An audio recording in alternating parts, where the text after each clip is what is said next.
thank you for joining us. Yes, I have Perth. Perth is actually my first repeat guest on the show. So I feel very honored that she said yes, not just once, but twice. I'm very honored to be here. Thanks for having me. For those of you who don't know, I work with Alpha Architect. I'm the VP of Brand Partnerships, which is just a fancy way of saying that I talk to people a lot and often, and I love it. And one of the things that we do at Alpha Architect is we help folks build their own ETFs. Perth is actually our very first ETF client. So she has had quite the adventure. It was an adventure, yes. Still is. Yeah, we're going to talk a little bit about that, but mostly what we're going to do is talk about who Perth is as a person, because that's actually my favorite thing about her, and the things that she has encountered along the way of building a business. As a woman, as a minority, as a human, because sometimes it's not just about being a woman or minority, but just human things that we work through. And but first, the challenge, okay, your first challenge, you have to talk to me about anything but finance, okay? All right, these people have heard about finance all day long. So your first challenge is to tell me things about Perth that have nothing to do with the financial world. Oh, wow. Okay. So I was just telling a story to someone at lunch about why I went to Hong Kong when I was 23. And this is where the seed for the idea for freedom waiting was planted, was when I was in Hong Kong and traveling throughout mainland China and just seeing the difference that freedom had made in my life. But I was there to reconnect with my father, who I didn't know growing up. He was completely didn't know him at all growing up, just completely gone. And I found him when I was 23. After college, I was in California with some friends. He lived in the Danville area. I map quested him. This was 2003, if anyone remembers that. Yes.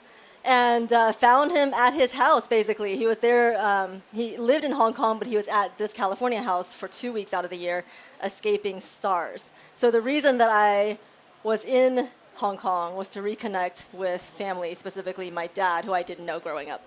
And that's why I was there. So, very cool. Very cool. What's your favorite place that you have traveled to? So Hong Kong in 2003, it's hard to beat. It's like New York on speed times 100.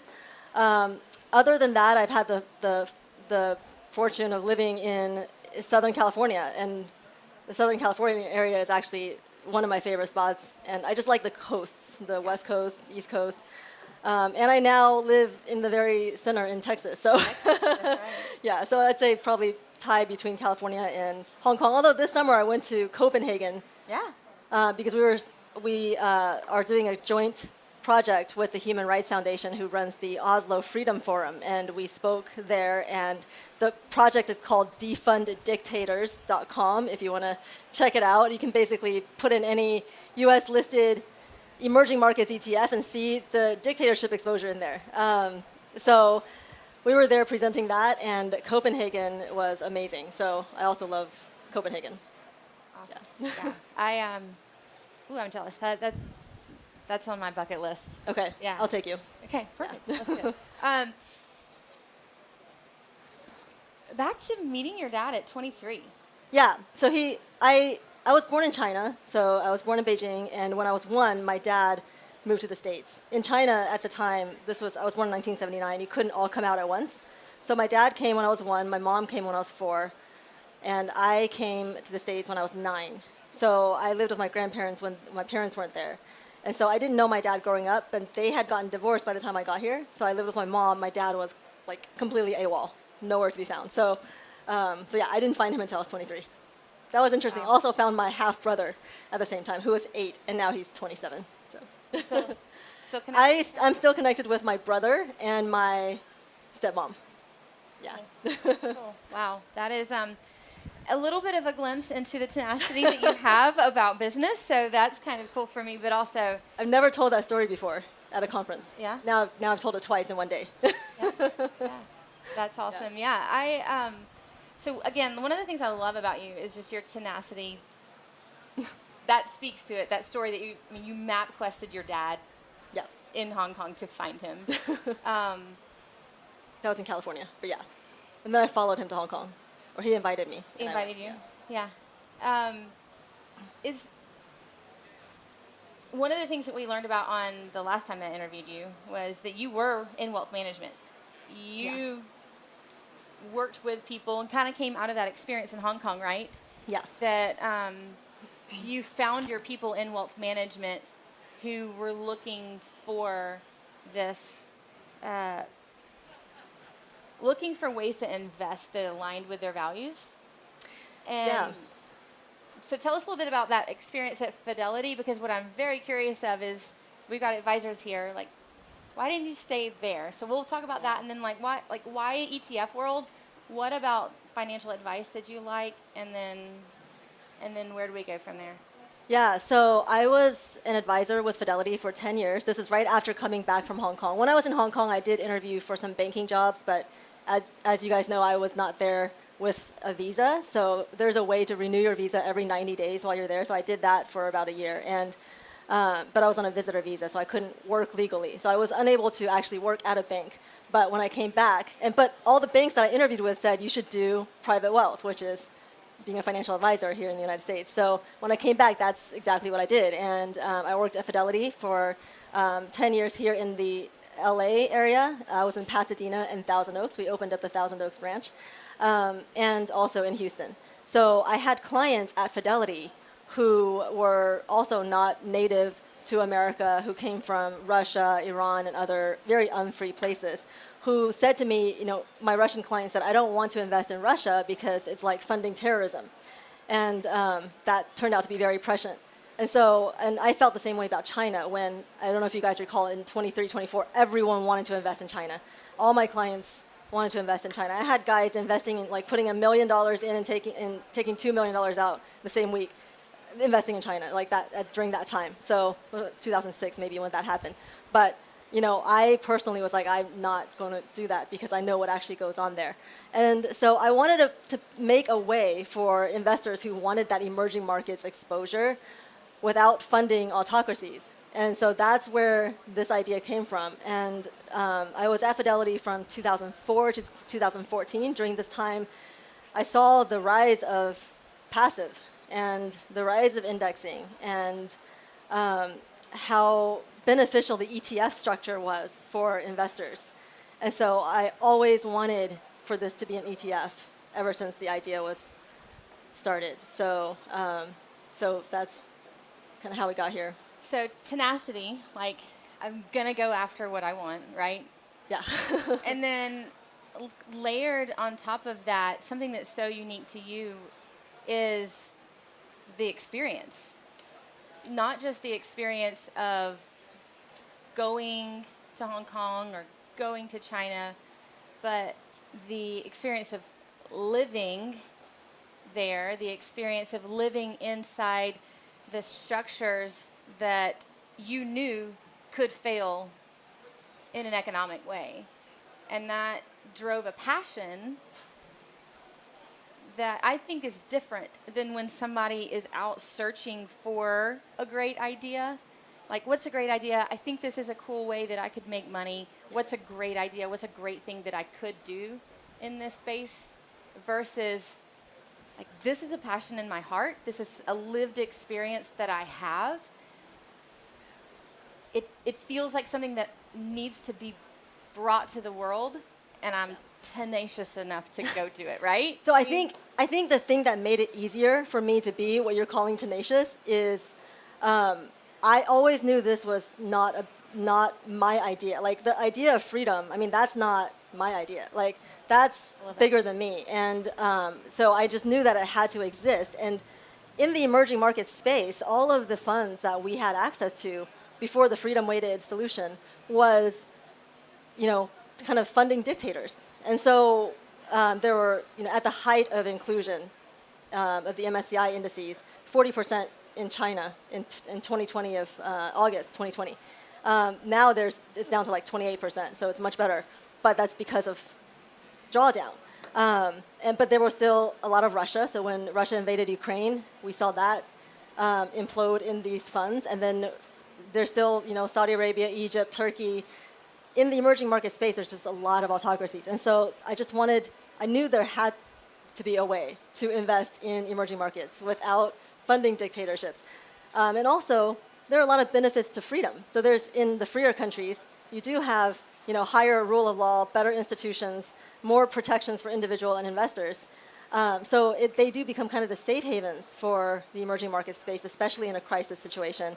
But not only that, instead of focusing on the biggest companies or the biggest countries, we're not focusing on the growth stories of the past. We're focusing on the growth stories of the future. So the freer markets that have, they have better, more sustainable growth. They have faster drawdowns from faster recoveries from drawdowns, like we saw in the 2020 recovery, and they have better use of personal and economic capital. So it's more efficient, and so these are the places where we expect to find tomorrow's growth stories instead of being stuck in the growth stories of the past.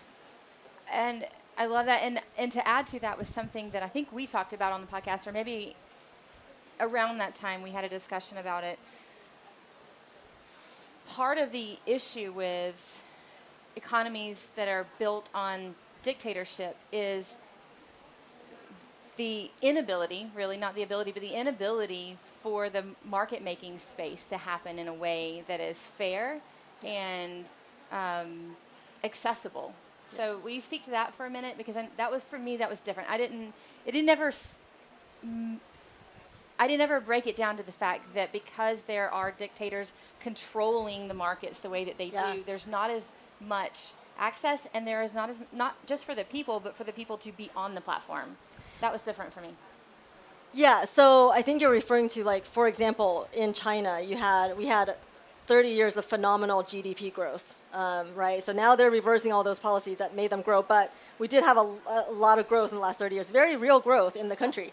And that was because they lifted some of their policies that gave more economic freedom to their people. But foreign investors in Chinese stocks did not capture any of that. If you look at the MCHI index, which incepted in 1992, from 1992 to today, whereas the GDP line goes like this, that index goes like this. Its returns are worse than treasuries annualized. And so you have to wonder, where did all that money go? Like, where did the growth go if we couldn't capture any of it? And in these unfree markets, the companies have to put state interests first before all of their investors. So, and they also have very murky ownership structures. So if you have some owners in there that are not public, right? So maybe some cronies or kind of friends of the government or whatever it is, white gloves as they call them, who handle money for the family of the CCP or whatever it is. And there were rumors that Jack Ma was one of them. You have to put your those shareholders first, and not foreign shareholders or even retail shareholders in the company. So some of that growth does get siphoned off through corruption, through these kind of murky ownership structures, through murky accounting standards. And what you end up with is a country that may have a lot of growth, but investors don't necessarily capture it. Yeah, that was big for me, and helped kind of paint the fuller picture of why your idea is so important. And then the other part of that was that at Fidelity, your clients, your people were also a part of this message to you that we need this. We need something that's available to us. Of course, ETFs make that more accessible from a platform standpoint. So in that space with them, like, what were you hearing from your clients? What was it about what they were communicating to you that helped you keep moving toward this idea? So my clients at Fidelity didn't know I was working on this. So they were just, giving me feedback about their home countries and how investing there would be funding terrorism. But what I do hear a lot, or when I first started this, since you like hearing about how difficult things are, when I first started this, and everybody thought I was crazy, so I would go to conferences like this, not knowing anyone, and just try to learn the industry and try to learn the ecosystem. And the conference that I think helped me the most in the beginning was the Inside ETFs conference at the time, which has now turned into kind of the big ETF conference. It's Exchange, which is run by the same people that run this conference, so you guys should definitely go to that. But I learned about the ecosystem, but everyone I talked to, I tried to shop this idea to so many firms. Every firm you see here represented, I've probably talked to them and tried to get them to launch this ETF. And they all said no. And some of them straight out told me I was crazy. I literally talked to Kevin, the O'Shares guy, Kevin, why can't I think? Yes, Kevin O'Leary, thank you. Kevin O'Leary, who, everybody wants to pitch to him because he's Mr. Shark Tank Cockroach, right? So he literally told me, he was like, you should give up and go work for iShares. I mean, no shade on Kevin. He's, trying to give good feedback, right, to save me time. And the pitch was only 15 minutes, so it wasn't that much time. But everyone thought I was crazy. And so that's why I launched with Alpha Architect, because I had to do it on my own. I had no other choice. No one else wanted it. And I really missed those days. But now, we're 3 years old. We have a good track record. We got Morning Stars. We have, awards. We have, more kind of proof of thesis because of what's happened in Russia, because of what's happened in China. And now people are starting to see, okay, autocracy risk is real. And I'm just so fortunate to have been in this position to be able to do this. I see in the audience here investors who were early, and that's something about this conference is a lot of my early investors are here. Well, late investors too, and I appreciate all of them, but the people that were there on day one when we had no money in the fund, nobody wants to be the first investor in an ETF, right? But some of those guys are here. And, and people here have, on day one bought it for their children, for their grandchildren in their accounts. I'm like, that's the type of investors that I have here with me. This is the FRDM family here. So I'm, having a lot of fun. But yeah, no, I miss those days when everyone thought I was crazy. But now that we have some proof of concept, it's also fun. And I try to be as accessible as I was before, but I feel like that's going away a little bit just because once you get to a certain point, you start ignoring things. But no, I'm still trying. But any advisors that want to talk, I'm open to it. But yeah, I'm just really grateful to be able to be put in this position to be able to do this because, without Alpha Architect, without our first investors, we wouldn't be here. And this concept wouldn't exist. And it was something that I knew should exist, but even if it failed, I still wanted to try. Like I decided in the beginning that I would rather try and fail than not try at all because I loved the idea so much. So that's I think what drove me more than anything. It's just that if I fail, I fail. And I would have regretted it if I didn't try. So live with no regrets. Love it. Oh, thanks. I feel like we could stop there. We won't. I have another question, but no, that's. And thank you for not stopping there. Like, thank you for not giving up on your idea. I was talking earlier to Doug Bonaparte, and yep, it came up in conversation. Just shout out Doug. Shout out Doug. That it's one of those things where when you're leading with an idea that people may not have heard about before, that people may be uncomfortable with, that people may not accept, like, that is freaking lonely. Yeah. So lonely to be out there pushing your idea that you're passionate about, that means something to you, that you've heard from your clients that would be meaningful to them, but to the world that needs to accept it, to the world that's out there that has to help you bring this into the world. Yeah, so I have so lonely. So remember I said I went to a lot of conferences. So the first one that I went to was Inside ETFs. No, the first one I went to was ETF Boot Camp. It was this inaugural conference that Tom Lydon made up because he likes to invent conferences. He's very good at it. And he's a big part of this too. So shout out Tom Lydon. And I remember talking to him, total stranger. I'm like, hey, can I go to this conference? Like, can you give me a discount because I have no money? And, I was an advisor for part of the year, so can I have the advisor rate instead of the service provider rate? And he was like, I think he helped me out. And he was like, either he helped me out or he just talked me into paying it. I don't remember. But but he was like, yeah, good that you're thinking of launching an ETF. It might be lonely sometimes, but do it anyway. It'll be fun. And he's the first one that told me it'll be lonely. And he was right. But one thing that really helped me with that is after finding you guys, obviously, but before that, when I left Fidelity, it's like when you have Fidelity, you have I was in the retail branches, surrounded by colleagues and investors, and clients, and just team environment. I loved it, and I'm a very naturally social and gregarious person, so I like having coworkers around that I can bounce ideas off of. If I have a question, just jump up and ask somebody.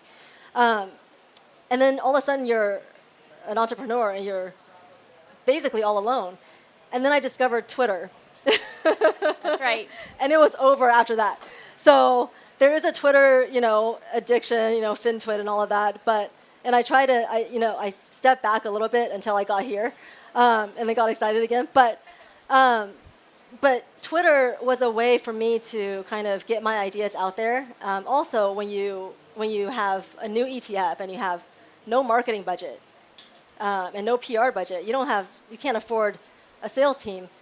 You have to have some way to get your idea out there. So we are fortunate to have a concept where I just go out and say, tell the story as often as I can to anyone that would hear it. I went on every podcast that asked me, every media that asked me.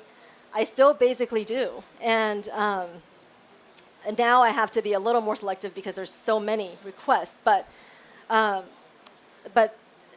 all we have to do is tell the story. And then people who resonate with it, we've made it a very easy way for them to just invest. And now I even get notes from investors saying, hey, I saw you on such and such. I researched it. We decided to make an allocation. This person never talked to me. And I'm like, wow, this is great, So that's the way that, ETFs make things very easy for investors who want to be on board with our mission and believe that freer countries will outperform, or they just don't want to fund autocracies in their emerging markets allocation, or both. And it's a very easy way for them to just get on board with us. So I think that's another benefit of ETFs for anyone here who's in that field. Every new ETFer knows the loneliness and the absolute dark despair of the before break-even times, because it is very expensive also to operate an ETF. But you'll come out of it, and it's a lonely time. And then when you come out of it, you'll miss these times. So just hang in there. I think I got a lot of that kind of encouragement from fellow ETFers who are here today. Actually, shout out Toby, Tobias Carlisle, who always told me, just keep going. And he was at the, he launched the same time as me, and he's just like, just don't quit. Eventually, you'll break even. And then you win.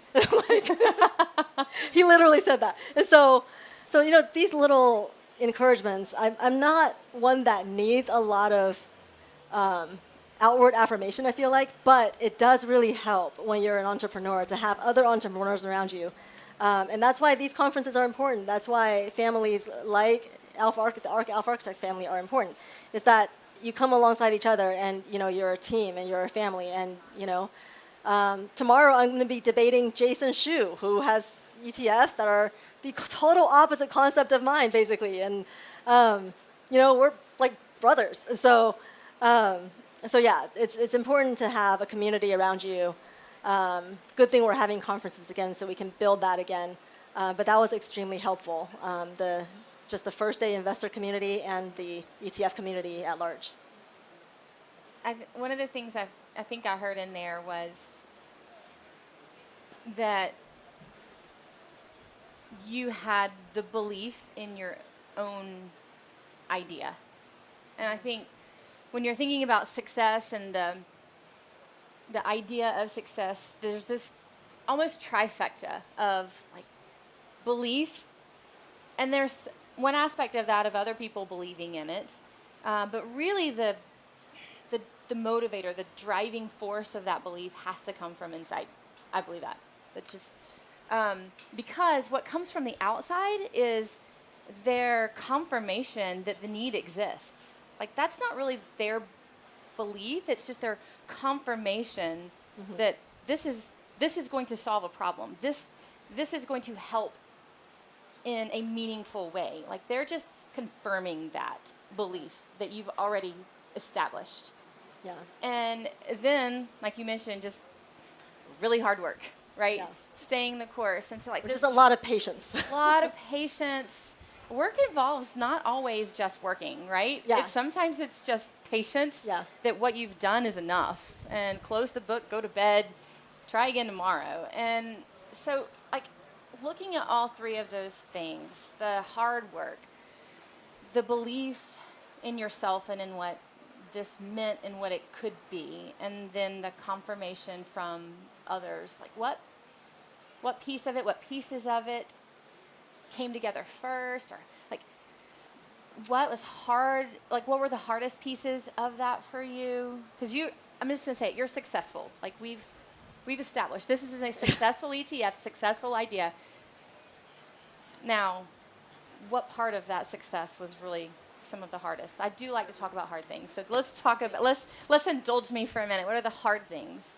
Um, you know what? There's different things that are hard at different stages. So, I mean, our success is due to our investors, and you could, and also a lot of it is due to the market. Now we've had strong relative outperformance. It's a challenging market for everyone, but because we didn't have Russia or China exposure, we do have that outperformance, so that helped. A lot of ETFs that are very good suffer from just, bad market timing, and that's not anybody's fault. And you could have a great strategy, but the market doesn't cooperate, and that's fine. You didn't do anything wrong. I think the important thing is to be doing things in a way where you're proud of the way that you did things. You're proud of the way that you worked and you put it out there. So if you do work that you can be proud of, and then the market goes against you, then there's no problem with that. But I think there's going to be other times when it's more challenging due to market conditions, like in the beginning of 2020, the pit of COVID. We launched in 2019, and then 2020, COVID happened. I don't know if you guys recall, in the beginning, China outperformed the world. And this looked very bad for us. And I was, at the time, literally calling my friends and saying, hey, does anybody want to give me a loan? Because I don't know if we're going to survive here. And then people were literally offering me, help. And so there was a time when I didn't know if we would survive. So things are difficult at different times. Now, after Ukraine, the difficult thing is sifting through all the requests and responding to everyone. And I'm not getting back as quickly or to as many people as I want, whether it's media or others. And so and then also the question of what to do next, because now people are asking, well, what are you going to do next? And so I'm like, do I have to do something next? This is something that I felt very passionate about in the beginning. I don't feel this way about other strategies. So there are a few that interest me, but this is like nothing I've ever done before. So that's another challenge. So it just depends on the time. But I think that one thing that is important for anyone who's doing an entrepreneurial activity to know is that if you're meant to do it, like you will be equipped to do it. Like in the beginning, you don't know how it's going to work out. You don't have the blueprint. You just know literally what's to do next. It's like Frozen 2. Do the next right thing, right? So, you just literally only have enough light for the next step that you're on. And you have to be okay with uncertainty. Yeah. And, investors are typically mostly okay with uncertainty, at least in the emerging market space.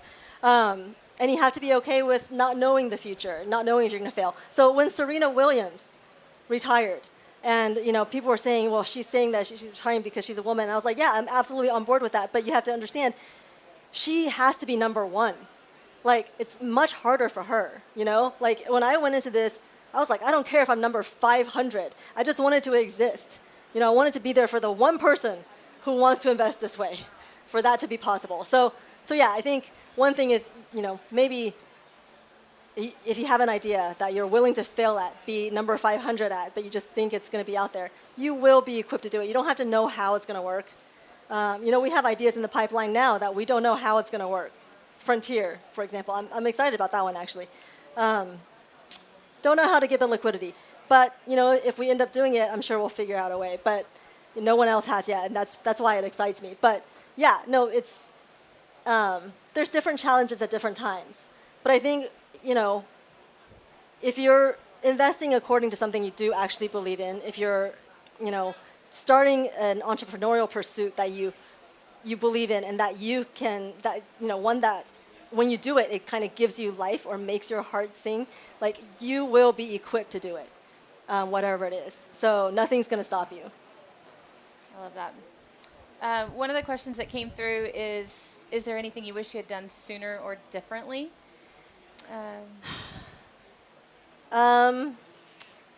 My experience was different because in the beginning I went very slow. I wish I would have gone quicker in the beginning, probably. What does quicker mean? Well, so I am a mom, and so in the very beginning, my child was very young, and so when I left Fidelity, I actually told them I was leaving because I have a young child and I wanted to stay home with her, and so I focused on that most of the time, and other than trying to learn the industry and trying to get to know as much of the ecosystem as I could, I didn't actually accomplish much during that time. But it was a great time of incubation for the index, and the index changed throughout that time to what it is today, where I got feedback from people that said, oh, you have all this other stuff like valuations and yield in here. We don't want that. Freedom is it's the innovation. It's a real innovation here. So I stripped out everything, and now it's just freedom waiting, and that's it. The other thing that I wish I had done is I wish I had a CFA or something, because I work with amazing quants, obviously, and I outsource all of that. But I'm not one of them. I'm not one of them. But one of the things that in the beginning I wish we were able to do. We did do some of this. Like we created a system of quantifying personal and economic freedoms. Economic freedoms were already quantified by several data sources, but nobody had at that time done human freedoms. And so I had to create a new method of doing that, and I did have some help from quants to do that. One thing that I wish we could have done is actually created more of those metrics ourselves. But we are very fortunate. The other side of that is we have complete third-party objectivity by using third-party quantitative data. So if I'm not sitting there scoring countries, that saves me 4 months out of the year. But also, I have zero input into the scoring of the countries. So I don't even say who gets in and out of the index. I just create the methodology. The methodology uses the country score from the Cato Institute and the Fraser Institute, and that goes into our algorithm that comes out with the country weights and allocations. And Cato and Fraser use 79 variables on civil, political, and economic freedoms. Civil freedoms, things like terrorism, trafficking, torture, wars, internal organized conflict, women's freedoms. And then political freedoms like freedom of speech, media, expression, religion, assembly, civil procedure, criminal procedure. Economic freedoms like taxation, business regulations, rule of law, private property rights, investor protections, sound money, right? In an inflationary environment, that's something that's been a hot topic, and the freer countries tend to have less historical inflation than other countries. So all of these things added together give us their composite score, and I just use that composite score. So I have full third-party objectivity by not creating the data myself, but on the other side, sometimes I wish we had more kind of quantitative in the beginning, yeah. So did you say 72? 79. 79. 79 variables goes into the final score. Can I just take, I think this is maybe the first time that I've quantified how much freedom we actually have here. Yeah. No, that's actually why they first created this index, like this data set. So they call it index too, so don't be confused with our index. 79 freedoms. Yeah, 79 freedoms. Measurable freedoms. Measurable freedoms. Yeah. That we have. Yeah. As Americans. Yeah. So if you go to lifeandlibertyindexes.com and then go to FRDM index, on the bottom of that page, scroll all the way down, it has a sample of some of those metrics. And freedom is a very nebulous concept. Like freer countries have better life expectancy, lower infant mortality, better gender equality, lower poverty rates, and those that are the poorest in those countries are richer than the poorest in the unfree countries. And all these things are proven fact, but they're very hard for people to see a scorecard for, right? So in this index also, I hope to be a scorecard in the emerging market space for the freer markets, to the freer countries, so that we can actually see a benefit measured by stock market performance of these countries. I love it. Oh, I love it. We're getting close on time. Yeah. Okay. There's one more question. You mentioned Jack Ma. Any comments? So this is talking about BABA and Chinese delisting. So the Chinese delisting has been a risk for a while now. Geopolitics are going to continue to be a risk. I'm not bullish on BABA or the whereabouts of Jack Ma. But we can talk about that after. I'm not sure where the question's going there, but I'm happy to go into it deeper. Ooh, I love this question. Yeah. Okay. Do you want to? Yeah. Has there been any way to quantify the impact of this focus on freedom invested? The impact of this focus has had on women. On women. So there are 5 women's proxies, women's freedom metrics within those 79. It's women's rights to inheritance, women's rights to children after divorce, women's rights of movement, missing women. So there's 30 million missing women in China due to the one-child policy. So all of those things do factor in. So we have some countries in the emerging market space, like the Middle Eastern countries, UAE, Saudi Arabia, Qatar, that have actually pretty high economic freedom, but abysmal women's freedom. So, and they're trying to be better, but what our data providers measure is the actual impact on the ground, not rhetoric from the authoritarians saying, oh, we're going to allow women to drive now, but at the same time, I'm going to jail all the women who campaign for women to drive, which is what happened in Saudi Arabia. So they measure the actual impact on the ground. And so, there are countries that have high other types of freedoms, but very low women's freedoms, and we do factor that in the freedom methodology. That's awesome. Yeah. Perth, that is all questions from them and from me. Thank you so much for being here. Thanks for having me. Y'all give Perth a round of applause. Thank you so much for all you do. And I learn something new every time I sit with you. So I so appreciate you guys too. So appreciate having a team here, so not as lonely. Thank you. Thanks y'all for being here. Y'all go have a wonderful evening. I think this is the end of your day. Yeah, time to party. Thank you. Happy hours time.